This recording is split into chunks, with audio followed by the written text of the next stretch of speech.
Okay, lesson 26. My attack thoughts are attacking my invulnerability. Interesting. It is surely obvious that if you can be attacked, you are not invulnerable. So to understand, invulnerable is actually invincible, right? It means nothing can hurt you. So it's saying if you can be attacked, you're not invincible, obviously. Vulnerable, is being open and exposed. So invulnerable is not being those things. So so it's obvious that if you can be attacked, you're not invulnerable. You're not invincible. You see attack as a real threat. This is because you believe you can really attack.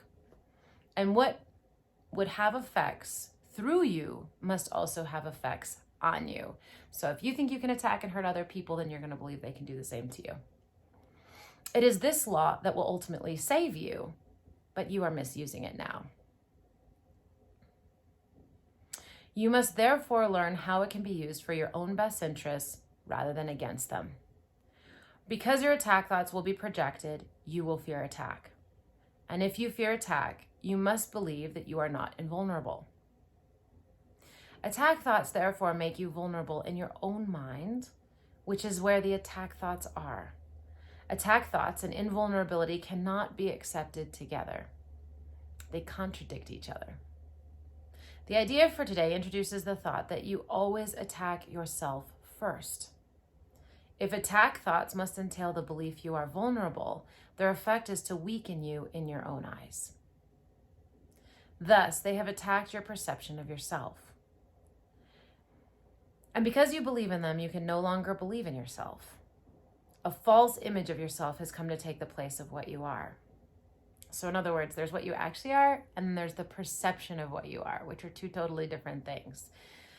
So because you believe you can be attacked and you're not invincible, you're vulnerable, that means that you no longer believe in your real self. You believe in sort of this false identity that you have, which would be like the body which can die.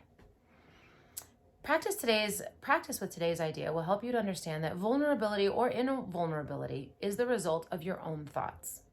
Nothing except your thoughts can attack you. Nothing except your thoughts can make you think you are vulnerable. And nothing except your thoughts can prove to you that this is not so. 6 practice periods are required in applying today's idea. A full 2 minutes should be attempted for each of them, although the time may be reduced to a minute if the discomfort is too great. Do not reduce it further. The practice period should begin with repeating the day idea for today, then closing your eyes and reviewing the unresolved questions whose outcomes are causing you concern.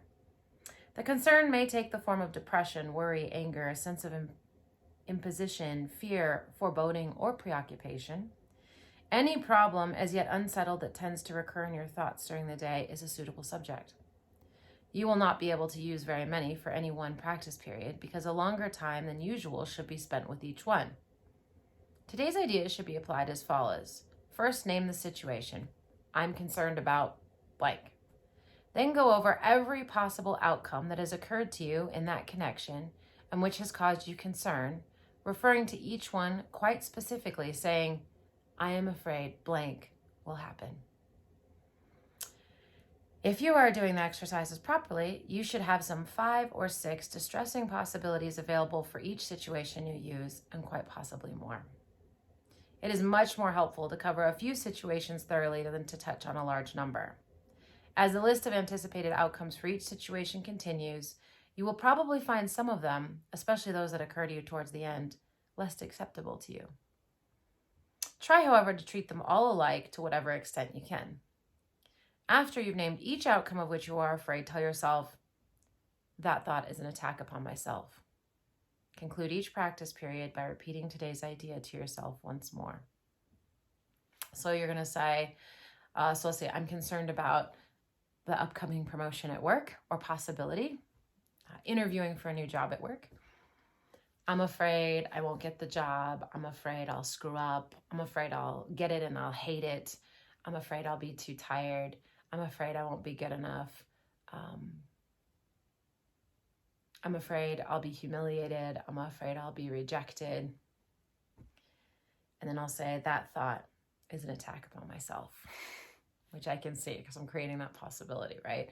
And I'm also allowing for the possibility that something that isn't in my best interest could actually happen, right? So whether I get it or not, it's actually in my best interest, and I need to trust that.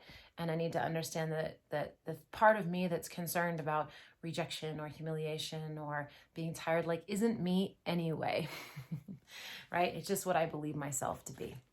So it says 6 practice periods today, 2 minutes each, 1 minute minimum. Have a blessed 26th day.